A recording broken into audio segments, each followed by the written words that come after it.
Hello everyone, welcome back to my channel. तो आज के वीडियो में हम क्लास 9th का ही कंटिन्यू करेंगे, जिसमें हम पढ़ेंगे can matter change it's state, और अगर वो अपनी स्टेट चेंज कर लेता है तो उसके ऊपर टेम्परेचर और प्रेशर का क्या फ़र्क पड़ता है। तो लास्ट वीडियो में हमने पढ़ा था 3 स्टेट्स ऑफ मैटर के बारे में, जो थी सॉलिड स्टेट जिसमें डेफिनेट साइज था, उसका डेफिनेट शेप थी, डिस्टिंक्ट बाउंड्रीज थी, डेफिनेट वॉल्यूम था। और उसके बाद हमने पढ़ा था गैसियस स्टेट के बारे में, जिसमें कुछ भी डेफिनेट नहीं था, ना डेफिनेट शेप थी, ना डेफिनेट साइज था, ना डेफिनेट वॉल्यूम था, और ना ही उसकी कोई डिस्टिंक्ट बाउंड्रीज थी।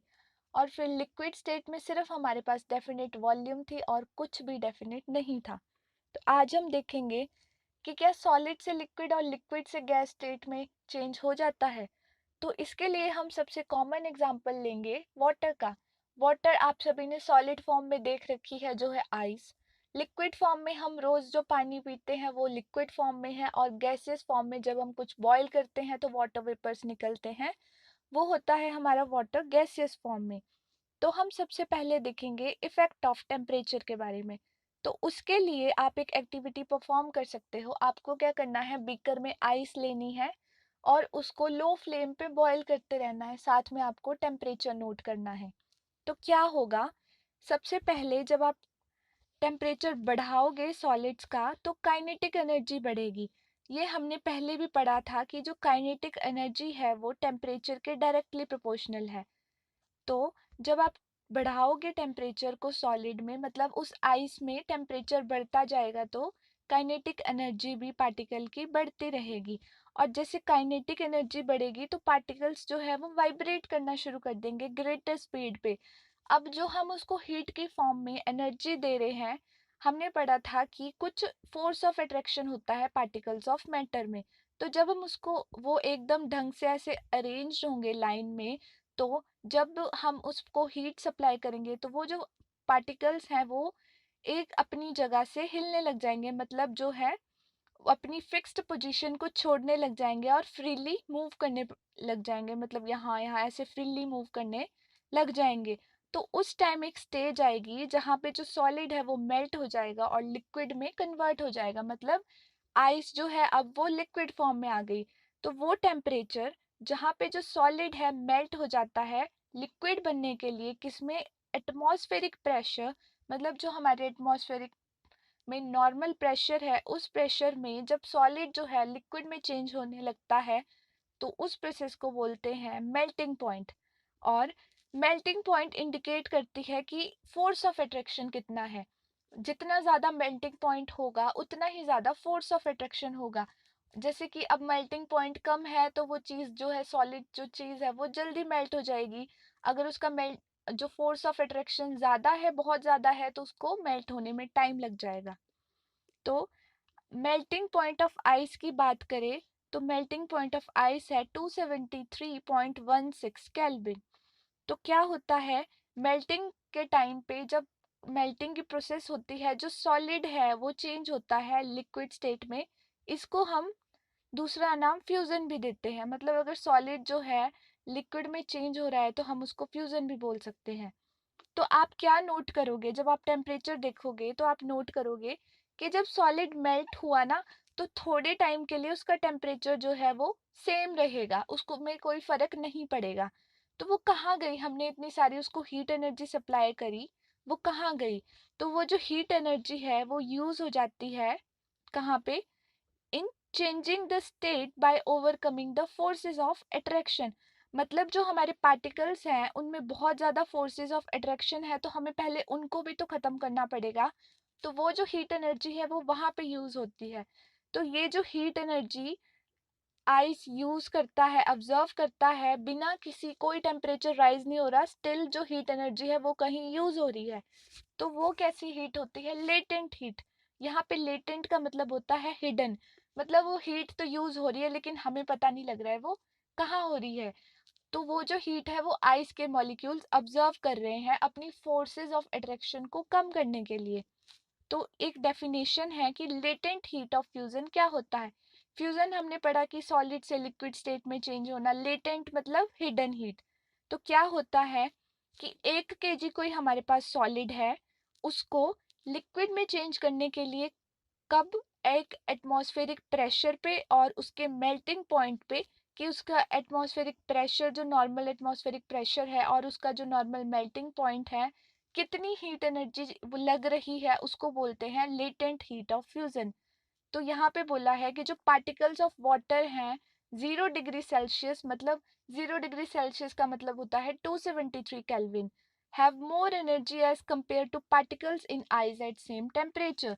इसका मतलब इन्होंने ऐसा क्यों बोला है, क्योंकि जब हम आइस को हीट प्रोवाइड करवा रहे हैं तो उसमें बहुत सारी एनर्जी स्टोर होती जा रही है। तो जब वो वाटर की फॉर्म में चेंज हो जाएगा तो क्या होगा, उसमें वो एनर्जी ज़्यादा होगी एज कम्पेयर टू उसी टेम्परेचर पे अगर आइस होगी, क्योंकि 0 डिग्री सेल्सियस जो है उस टेम्परेचर पे 273.16 केल्विन उसका मेल्टिंग पॉइंट है। तो उस पॉइंट पे वो मेल्ट करना शुरू होता है, मतलब वो सॉलिड स्टेट में भी है और लिक्विड स्टेट में भी जाना शुरू हो जाता है। तो उस टाइम अगर हम एनर्जी को देखेंगे तो वो जो एनर्जी है वो वाटर के पार्टिकल्स में ज़्यादा होगी as compare to the ice. तो अब हम जैसे जैसे उसमें हीट एनर्जी सप्लाई करते रहेंगे तो जो पार्टिकल्स है वो और फास्टर मूव करना शुरू कर देंगे। तो एक ऐसा सर्टेन टेम्परेचर आएगा जहाँ पे अब उनके पास इतनी एनर्जी है कि उन्होंने अपनी सारी जो भी फोर्सेस ऑफ अट्रैक्शन थी उनको ब्रेक कर दिया और अब उसमें कोई भी फोर्सेस ऑफ अट्रैक्शन नहीं रही है लिक्विड्स में। जब आइस से वाटर हो गया तो वाटर में भी फिर एक ऐसा स्टेज आएगा जब वहां पे अब कोई फोर्सेस ऑफ अट्रैक्शन नहीं रही, तो उस टाइम वो अपनी स्टेट को गैसियस स्टेट में चेंज करना शुरू कर देंगे। तो है कि जो टेम्परेचर है जहाँ पे लिक्विड जो है वो बॉयल करना शुरू कर देता है एट एटमॉस्फेरिक प्रेशर, उसको हम बोलते हैं बॉइलिंग पॉइंट। और जो बॉइलिंग पॉइंट है वो एक बल्क फिनोमिना है कि जो पार्टिकल्स होते हैं, बहुत सारे पार्टिकल्स होते हैं, वो इतनी ज़्यादा एनर्जी इकट्ठी कर लेते हैं, फिर वो क्या करते हैं, वेपर स्टेट में चेंज होना शुरू हो जाते हैं। तो अगर हम बॉइलिंग पॉइंट ऑफ वाटर देखें तो बॉइलिंग पॉइंट ऑफ वाटर है 373 केल्विन। मेल्टिंग पॉइंट था हमारे पास 273.16 केल्विन और हमारे पास जो बॉइलिंग पॉइंट है वो है हमारे पास 373 केल्विन।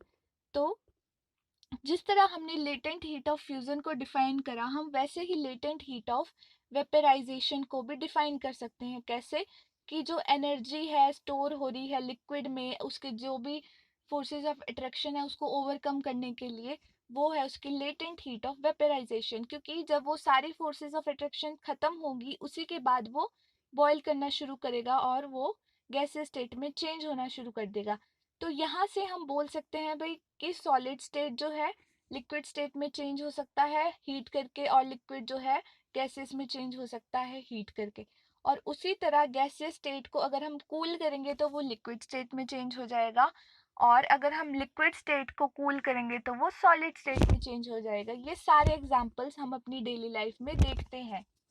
तो अब हमने पढ़ा कि जो सब्सटेंसेस हैं वो अपने स्टेट को सॉलिड से लिक्विड और लिक्विड से गैस में चेंज कर सकते हैं with the application of heat, मतलब जब हम टेम्परेचर बढ़ाएंगे तो वो अपनी स्टेट को चेंज कर सकते हैं। लेकिन एक और स्टेट है जिसमें क्या होता है कि ये जो पार्टिकल्स हैं वो सॉलिड स्टेट से डायरेक्टली गैस स्टेट में चेंज हो जाते हैं और वो लिक्विड स्टेट में चेंज नहीं होते। इसका बेस्ट एग्जांपल है नेप्थलीन बॉल्स। नेप्थलीन बॉल्स होती है वाइट वाइट कलर की, छोटी छोटी गोलियां सी होती है, आपके पेरेंट्स डालते होंगे कपड़ों में ताकि स्मेल ना पड़े। और जब आप उसको नेक्स्ट टाइम देखते हो, जैसे आपने सर्दियों के कपड़े में डाल दी, तो आप उसको नेक्स्ट टाइम देखोगे तो वो नहीं रहती और ना उसका कोई निशान रहता। वो क्या होता है, वो डायरेक्ट जो है वो सॉलिड से गैस स्टेट में चेंज हो जाती है। तो इसको हम बोलते हैं sublimation. The process is called sublimation. तो एक यहाँ पे ये है कि हम कैसे केल्विन को सेल्सियस में और सेल्सियस को कैसे केल्विन में चेंज कर सकते हैं।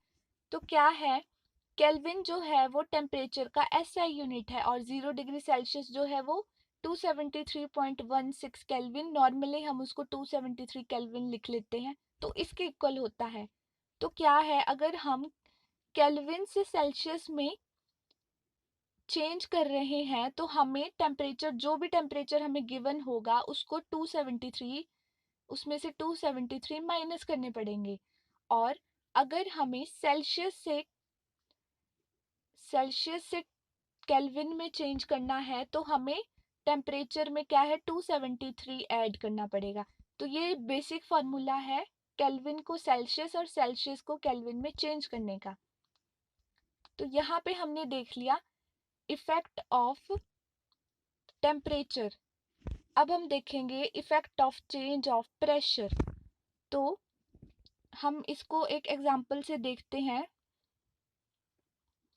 पहली बात तो ये होती है कि जब हम किसी भी चीज़ पे मतलब कि किसी भी स्टेट ऑफ मैटर पे प्रेशर अप्लाई करते हैं तो हम उनके मैटर को जो है एक दूसरे के नज़दीक ला सकते हैं। ठीक है। So by applying pressure the particles of matter can be brought close together. उसके बाद ये बहुत इंपॉर्टेंट है that applying pressure and reducing temperature can liquefy gases. अगर आपसे कोई पूछे कि आप गैसेस को कैसे लिक्विफाई कर सकते हो, गैस को कैसे लिक्विड फॉर्म में चेंज कर सकते हो, तो प्रेशर अप्लाई करके और टेम्परेचर को कम करके। तो यहाँ पे हम देख रहे हैं कि प्रेशर का क्या इफेक्ट पड़ता है कि अगर हम प्रेशर अप्लाई करेंगे और थोड़ा सा टेम्परेचर कम कर देंगे तो हम गैसेस को लिक्विफाई कर सकते हैं। उसके बाद आप सभी ने पढ़ा होगा सॉलिड कार्बन डाइऑक्साइड के बारे में। तो जो सॉलिड कार्बन डाइऑक्साइड है उसको जो है हमेशा हाई प्रेशर पे रखा जाता है, उसको हाई प्रेशर पे स्टोर किया जाता है। तो उस सॉलिड कार्बन डाइऑक्साइड को अगर हम क्या बोलते हैं 1 एटमॉस्फेरिक प्रेशर भी डिक्रीज कर दे उसका, तो वो डायरेक्टली जो है अपने गैसेस स्टेट में चेंज हो जाती है without changing to the liquid state. और इस प्रोसेस को हम बोलते हैं सब्लिमेशन। और क्योंकि ये ऐसा करती है इसलिए सॉलिड कार्बन डाइऑक्साइड को हम ड्राई आइस भी बोलते हैं। क्या होता है कि यहाँ पे भी हम टेम्परेचर का प्रेशर का इफेक्ट देख सकते हैं कि हमने एक एटमॉस्फेरिक प्रेशर जो है कम किया और हमारा जो स्टेट जो है वो सीधा सॉलिड से क्या गैस स्टेट में चेंज हो गया। तो ये दो एप्लीकेशंस हम देख, यहाँ पे हमने दो एक्टिविटीज या फिर इस एक्सप्लेनेशन से हमने समझा कि जो प्रेशर और टेम्परेचर है वो डिटरमाइन करते हैं कि स्टेट क्या है सब्सटेंस का, क्या वो सॉलिड है, क्या वो लिक्विड है, क्या वो गैस है। तो ये जो है inter conversion of 3 states of matter की कैसे कन्वर्ट हो रहा है। तो हमने पढ़ा कि सॉलिड को लिक्विड में चेंज कर रहे हैं, उस प्रोसेस को बोल रहे हैं फ्यूजन। और जब हम लिक्विड को गैस में चेंज कर रहे हैं तो वेपराइजेशन, क्योंकि उसमें वेपर्स बनते हैं। और गैस को सॉलिड में या सॉलिड को डायरेक्टली गैस में चेंज कर रहे हैं तो उसको हम बोलते हैं सब्लिमेशन। और अगर लिक्विड जो है सॉलिड में चेंज हो रहा है, मतलब पानी आपने फ्रिज में रख दिया और वो आइस बन गई, तो उसको बोलते हैं सॉलिडिफिकेशन। और अगर आप गैस को लिक्विड में चेंज करना चाहते हो तो उस प्रोसेस को हम बोलते हैं कंडेंसेशन। तो ये था inter conversion of 3 states of matter. तो यहाँ पे भी देख लेते हैं कि जो एटमॉस्फेयर है वो यूनिट है प्रेशर को, जो भी प्रेशर एग्जर्ट कर रही है गैस उसको मेजर करने का। और जो दूसरा यूनिट है वो है पास्कल।